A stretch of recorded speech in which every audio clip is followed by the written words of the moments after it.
और चलिए आगे बढ़ते हुए बात अब नेपाल की करते हैं। नई सरकार चुने जाने के बाद डाले गए वोट, 275 सीटों के लिए नेपाल में आम चुनाव, 275 सीटों के लिए शाम 5 बजे तक वोटिंग हुई है। बड़ी खबर आपको बता रहे हैं, जेन ज़ी प्रदर्शनों के बाद पहली बार नेपाल में चुनाव हुआ है। पूर्व पीएम केपी शर्मा ओली भी मैदान में उतरे। जेन ज़ी प्रदर्शनों के बाद पीएम पद से उन्होंने इस्तीफा दे दिया था।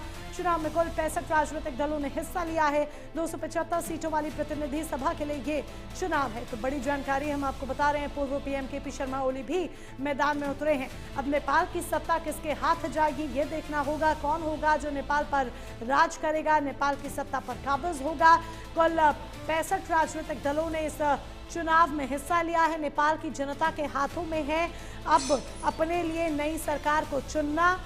जिस डिमांड को लेकर उन लोगों का ये प्रदर्शन था, तमाम जो डिमांड्स थी, जो 5 प्रमुख मांगे थी, उनमें से एक डिमांड जो उनकी पूरी हुई। एक पूरा रणनीतिक तरीके से एक प्रोसेस के माध्यम से यहाँ पर चुनाव हो रहे हैं। अब जनता किसको चुनती है ये देखना दिलचस्प होगा।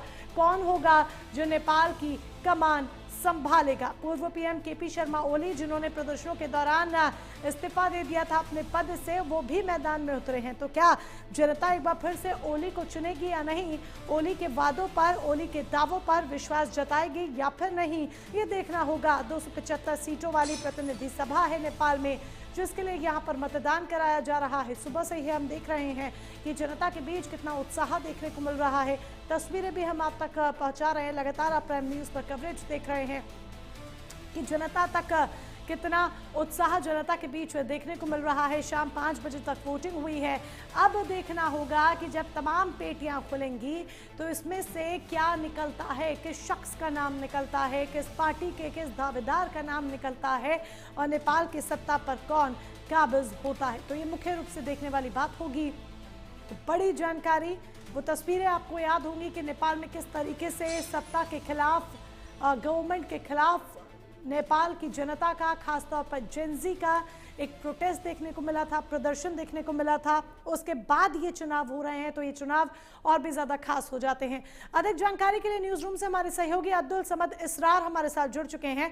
अब्दुल, ये चुनाव बहुत खास है। ये चुनाव इसीलिए खास है क्योंकि जेन ज़ी प्रोटेस्ट के बाद ये चुनाव नेपाल में हो रहे हैं। ऐसे में देखना होगा, सवाल यही है कि नेपाल की जनता किसको चुनती है। क्या ओली पर एक बार भरोसा जताती है फिर से या फिर नहीं? बिल्कुल, जिस तरीके से मोनिका देखिए, 24 घंटे आने वाले जो 24 घंटे हैं वो नेपाल के लिए बहुत ज़्यादा अहम होने जा रहे हैं, क्योंकि 24 घंटे में ये तस्वीर साफ हो जाएगी कि आखिर नेपाल की सत्ता किसके हाथों में जा रही है। 3 नाम सबसे ऊपर हैं इसमें, गगन थापा, बालेन शाह और केपी शर्मा ओली। इन तीनों नामों के बीच ज़बरदस्त घमासान देखने को मिल रहा है। 3 नाम ही हैं जिस पर जनता आज अपनी मोहर लगा चुकी है। 24 घंटे के बाद ये क्लियर हो जाएगा कि जनता ने किसको सराखों पर बैठाया है। सितंबर 2025 की बात अगर हम बात कर ली जाए तो देखिए, यहाँ पर 2025 सितंबर में जो युवा सड़कों पर उतरे थे, विरोध प्रदर्शन उनकी ओर से किया गया था और केपी शर्मा ओली की सरकार को यहाँ पर युवाओं की इस विरोध प्रदर्शन के बाद ध्वस्त कर दिया गया था। इसके बाद यहाँ पर अंतरिम सरकार बनाई जाती है और उसके बाद मैदान में आती है सुशीला कार्की। और उसके बाद आज जब उन्होंने मतदान किया तो उन्होंने कहा कि मेरा जो रोल था वो अभी तक के लिए था, वो अब खत्म हो गया है।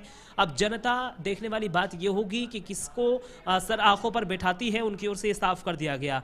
अब देखिए, इसमें दिलचस्प बात यही है कि आखिर 24 घंटे में जब क्लियर ये तस्वीर हो जाएगी तो किसको सर आंखों पर बैठाया जाता है, क्योंकि बालेन शाह का नाम सबसे ज्यादा ऊपर था।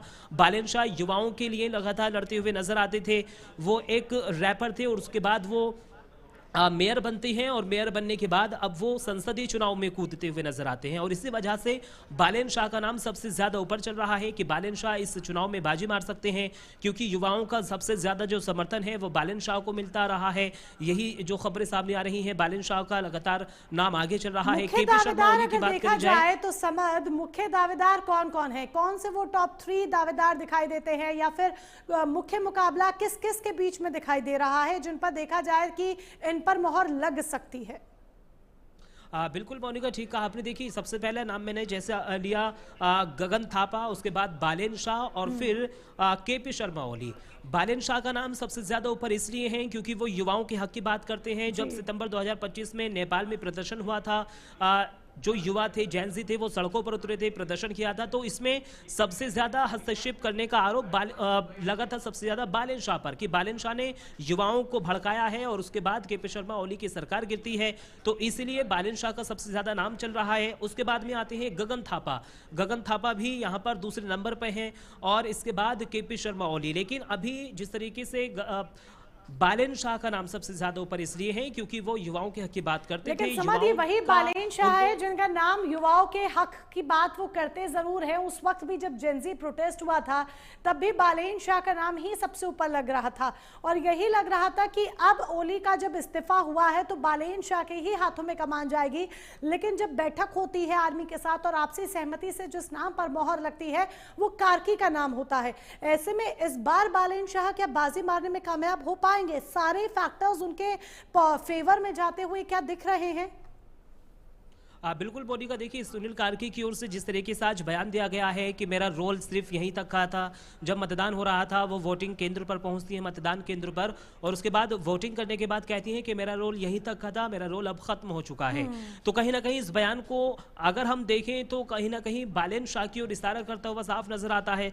आपने भी उस बात को दोहराया भी कि जब सितंबर 2025 में प्रदर्शन हुआ था तो सरकार गिरी, उसके बाद जब प्रधानमंत्री की यहाँ पर घोषणा हो रही थी कि आखिर किसका नाम सामने आए, किसका नाम, बालेन शाह भी इस रेस में थे, लेकिन सुशीला कार्की सामने आती है और उनको यहां पर सत्ता सौंप दी जाती है। लेकिन आज सुशीला कार्की की ओर से जब इस बयान को दिया जाता है कि मेरा रोल यहीं तक का था, अब आगे की सत्ता किसी और को सौंपी जाएगी, क्योंकि जिस तरीके से युवाओं ने मतदान किया है, महिलाओं ने मतदान किया है, लोगों ने मतदान किया है, तो कहीं ना कहीं बालेन शाह का सबसे ज्यादा नाम इसलिए है क्योंकि वो लगातार जेनजी की बात करते थे। एक रैपर थे, उसके बाद वो मेयर बनते हैं, मेयर बनने के बाद युवाओं में वो अपनी पकड़ इतनी मजबूत कर लेते हैं कि उसके बाद अब बालेन शाह का नाम इसलिए ही सबसे ज्यादा आगे चल रहा है। बिल्कुल, चलिए समझ जुड़ने के लिए